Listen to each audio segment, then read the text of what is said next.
원균에 이은 두 번째 음모는 외적의 이순신 제거 음모였다. 명가의 강화 교섭이 실패로 돌아가자 도요토미는 또다시 침략 전쟁을 일으키려 했다.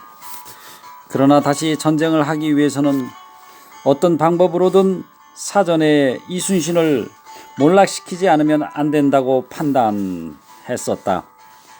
이에 고니시는 부하 통역인 간첩 가나메 토끼스라를 내세워 전쟁을 모르는 조선 조정을 흔드는 이간계책을 세웠다. 가나메는 고니시가 강화 공작을 위해 쓴 첩자로 조선에 와서 어리석은 경상우병사 김경서 혹은 김응서라고도 한다.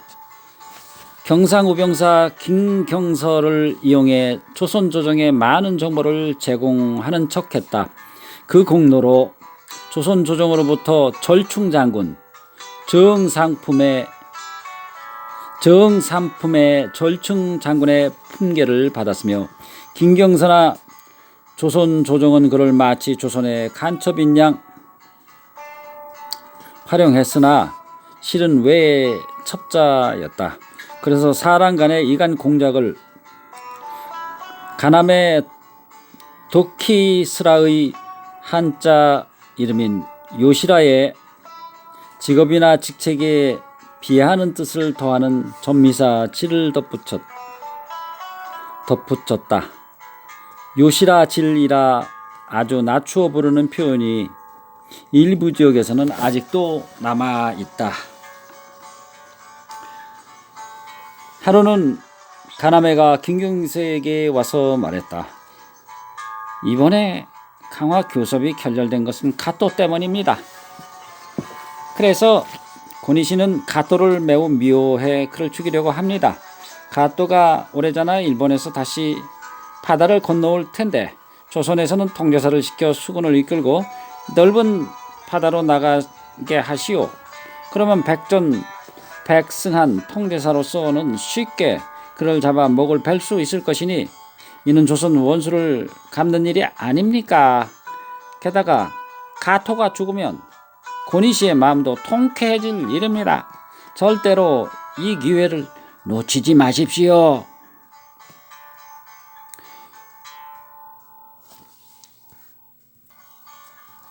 김경서는 이 말을 곧이곧대로 믿고 권유를 통해 즉시 조정에 보고했다. 윤군수 등 조정 대신들이 호들갑을 떨며 이 기회를 놓쳐서는 안 된다 라고 주장하자 임금은 마침내 이순신에게 출전을 명령했다.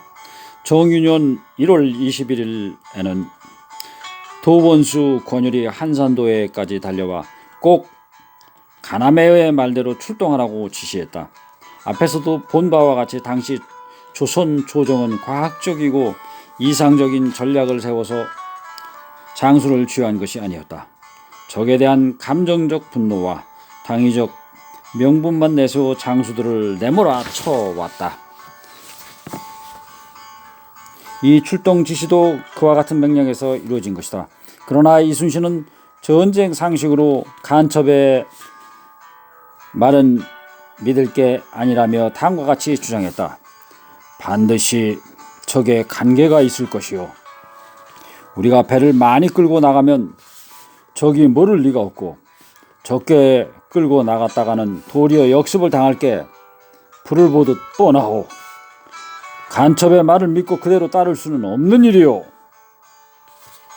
이순신은 조정의 재촉을 받고도 여러 날 동안 출전하지 않았다. 그는 어떻게 이처럼 왕명을 거역하며 출전하지 않을 수 있었을까? 이 일은 이순신의 삶에서 분수령이 되는 큰 사건이었다. 그의 삶을 심층적으로 이해하기 위해 그 원인을 탐색해 볼 필요가 있다. 여태껏 이순신은 조정에서 오는 왕명을 단 한 번도 거역한 적이 없었다. 물길 따라 적을 쳐라. 경상도로 나가 원균과 함께 왜적을 못 지르라는 조정의 명령을 여러 차례 받았지만 언제나 주저하지 않고 출전했다. 전력의 열세 따위는 고려하지도 않았다. 심지어 자신에게 죽음이 다가올 상황에서도 용기 있게 출전해 목숨을 걸고 전신전력으로 싸워 10차례나 기적같은 승리를 거두지 않았던가. 그런 그가 남의 신하된 자로서 어찌 감히 주인의 명령을 어겼을까. 조정에서 결정하고 왕명으로 하달이 되었으니 도우 원수가 직접 전달한 전투 명령을 거역했을 때는 죽음밖에 남는 길이 없다는 사실을 너무도 잘 알고 있었을 텐데 말이다. 그러나 그에겐 분명한 이유가 있었다.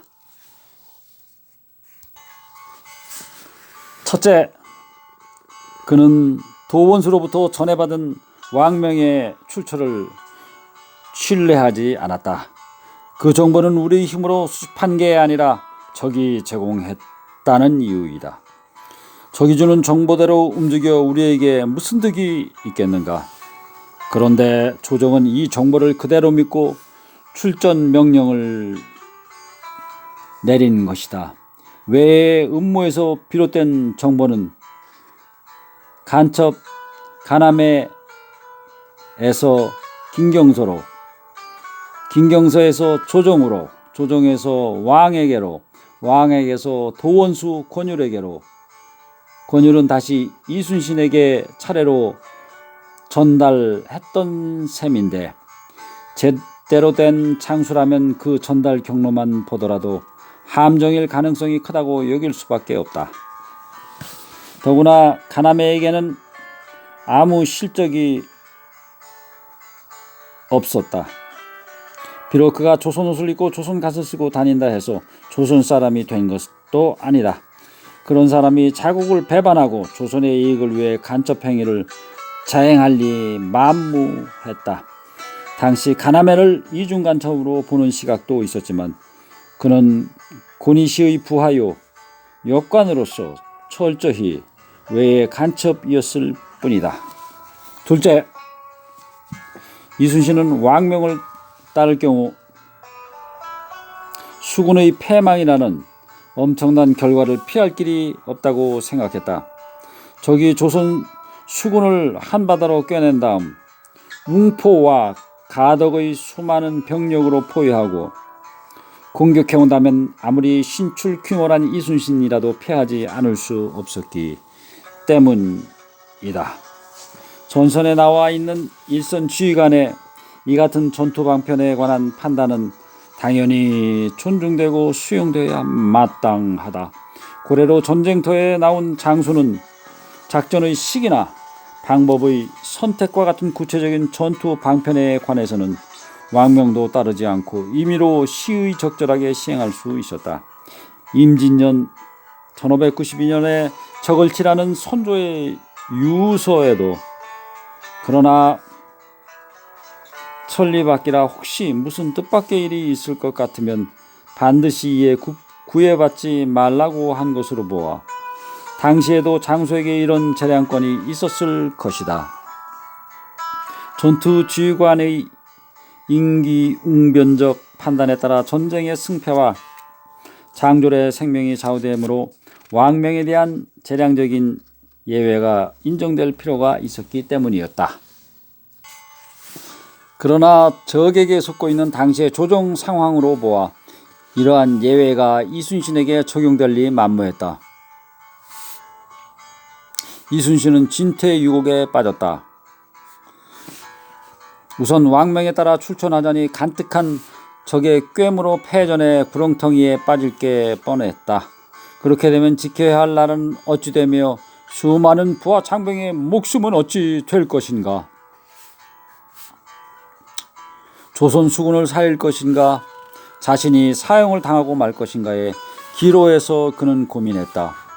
유성룡의 징비록에서 이 상황을 이순신이 추조했다라고 표현하고 있다. 마침내 그는 경솔히 군사를 움직이지 않기로 결심했다. 설사 왕명을 거역한 죄로 자신이 죽는 한이 있더라도 적의 꿰매에 넘어가 소중하게 길러놓은 수군을 몰살시킬 수는 없다는 판단이었다. 일단 결심이 서자 그는 도원수의 명령도 거부한 채 나가 싸우지 않았다. 그리고 결국 이 일로 그는 뒤에 보듯이 체포되어 사형 직전까지 간다. 아이러니한 일은 이때 이순신이 출전하지 않은 것을 비난해 이순신의 자리를 꿰찬 원균도 불과 몇 달 후에 똑같은 상황에서 도원수 권율로부터 출전을 강요당하고 그로 말미암아 결국엔 목숨마저 잃는다. 업보였을까?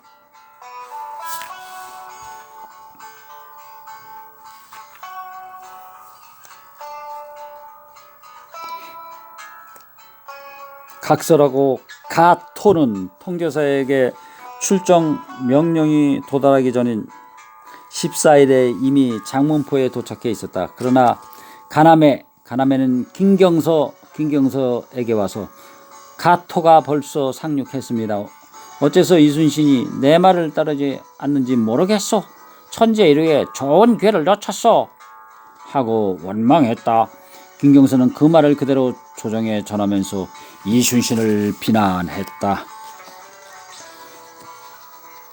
더욱 한심한 인물은 임금인 선조였다. 그는 의심스러운 정보를 전해준 외장을 믿으면서도 그 정보가 의심스럽다고 나가 싸우지 않은 자신의 장수는 의심하고 미워했다. 심지어 신하들 앞에서 우리나라 장수가 군의시보다 훨씬 못하다 라는 망언도 서슴지 않았다.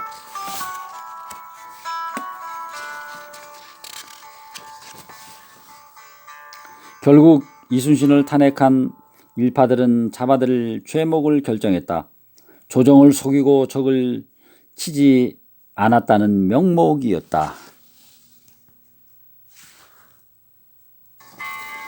원균을 비롯한 내부 모함 세력과 외적의 이순신 제거 술책은 이로써 성공을 거두게 되었고 조선은 또 한 차례 난리를 겪어야 했다. 이 또한 당시 조정의 자업자득인 셈이었다.